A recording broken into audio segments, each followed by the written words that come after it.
गलियों में मेरी आजा। सर्वांनी जोरात टाळी वाजवून भजन म्हणायचे। हरी जी बोली अखिया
गलियों में मेरी आजा। आता गोपिका रडत आहेत महास। गोपिका रडू लागल्या। पश्चाताप झाला गोपिकांना, अहंकार झाला होता ना। आणि तुम्हाला सांगू का, ज्या वेळेला एखाद्या गोष्टीचा पश्चाताप होतो ना, समजून घ्या आपलं सगळं त्या ठिकाणी सारखं झालं। गोपिकांना पश्चाताप झाला आणि तेवढ्याच भगवान परमात्मा तिथं प्रगट झाले। सर्व गोपिका भगवंताच्या पायाजवळ मला चारी बाजूने भगवंताचे पाय गोपिकांनी धरावे। सर्वांनी पाय धरले। कुठे गेलो होता रे कन्हैया आम्हाला सोडू? कुठे गेला होता रे आम्हाला कन्हैया सोडू? त्या गोपिका आनंदित झाल्या आणि आम्हाला सोडून काय गेलो होतास? तेव्हा भगवान बोलू लागले, अरे मी इथंच होतो, पण मी पाहत होतो माझ्या करता करता कोण कोण रडतंय म्हणून। ऐकताय तुम्ही? भगवान बोलू लागले, मी पाहत होतो माझ्या करता कोण कोण रडतंय। त्यातली एक गोपिका पुढे आली, म्हणे वा आम्ही रडलेलं तुला आवडतं? ते म्हटलं हो, आम्ही रडलेलं तुला आवडतं असं म्हटल्यानंतर त्यातली एक गोपिका लगेच म्हणते, आम्ही रडावं तुला आवडतं ना? जा कन्हैया आता इथून निघून जा आणि आयुष्यभर तुझ्यासाठी रडायला तयार आहोत। मी म्हटलं आता थांबूच नको। आणि त्या गोपिकांचा असणारा तो भाव कन्हैयानं पाहिला आणि कन्हैया सुद्धा व्याकुळ झाला। कन्हैयानं हात जोडले गोपिकांच्या समोर। त्या गोपिका महाराज म्हणतात, तुझ्यासाठी रडायला तयार आहोत, जा म्हटले निघून। गोपिका निघाल्या आणि आता कन्हैया मला धावत धावत पुढे गेला, त्यांना आडवा झाला। अरे थांबा ना, अरे थांबा ना, मला सोडून जाऊ नका रे। कोण आहे मला तुमच्याशिवाय? कोण आहे मला तुमच्याशिवाय? त्यातली एक गोपिका म्हणते, कन्हैया तू म्हणतो ना निघून जा, जायची काय नाही, आयुष्यभर तुझ्या करता रडू। कन्हैया व्याकुळ झाला आणि कन्हैया व्याकुळ होऊन त्यांनी त्यांच्या समोर हात जोडतोय, मला सोडून जाऊ नका रे, मला सोडून जाऊ नका। असे जे आपल्या सुखासाठी जीवन जगते ना महाराज, जे आपल्या सुखासाठी जीवन जगते तिला साधारण रती म्हणा। जी दोघांच्या सुखासाठी जीवन जगते ना म्हणा तिला सामान्य सारथी म्हणा। आणि जी फक्त दुसऱ्याच्या सुखाकरता समोरच्या सुखाकरता जगते तिला समर्थारथी म्हणा। आज गोपिका समर्थ आहे। जातो म्हटलं कन्हैया आम्ही निघून। कन्हैयाने हात जोडले, सांगितलं रे मला सोडून जाऊ नका, भगवान गरीबाले मला सोडून जाऊ नका रे असं त्या ठिकाणी म्हटल्यानंतर मग मात्र त्या गोपिका भगवान परमात्म्याला व्याकुळ झालेलं पाहिलं आणि सर्व गोपिका पुन्हा एकदा भगवंताच्या जवळ आल्या. भगवान परमात्म्यानं प्रत्येक गोपिकेच्या समोर एक एक रूप तयार केलं. प्रत्येक गोपिकेच्या समोर एक एक देव आहे आणि आता भगवान त्यांच्या बरोबर रास करतो. पण ती नुसती रास नाही तर तिला महारास म्हणताय. ती नुसती रास नाही तिला महारास म्हणताय. आपणही आता देवाबरोबर रास करूया. आज देवाबरोबर रास करायची. बस सगळ्या गोष्टीचा नाश करा आणि देवाबरोबर रास करा. आता आपण भगवंताबरोबर रास करतोय. सर्वांनी या रासलीलेमध्ये सर्वांनी आता तयार राहायचे. सर्वांनी रासलीला खेळण्याकरता. कान्हा रे थोडासा प्यार दे. चला ज्यांनी तिकडे आणलेलं त्यांनी असं गोल गोल करायचं.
जरी नसलं मला तरी गोळच्या ठिकाणी कोण आलं तर आजचा दिवस परत नाही. कोणी विचारली गाय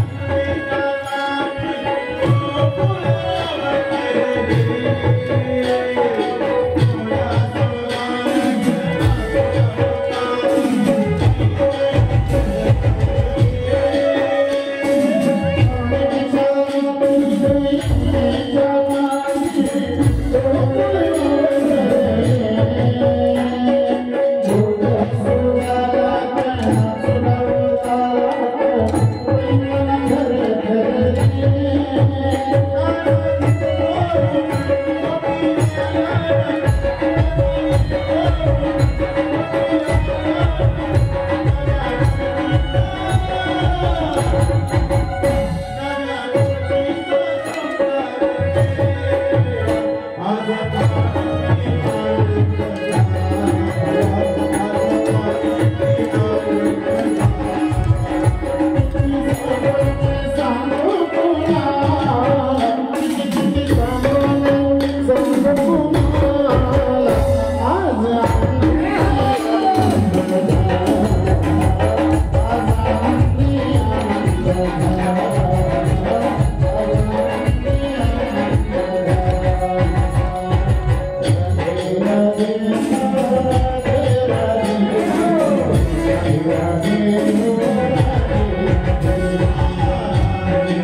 कृष्ण भगवान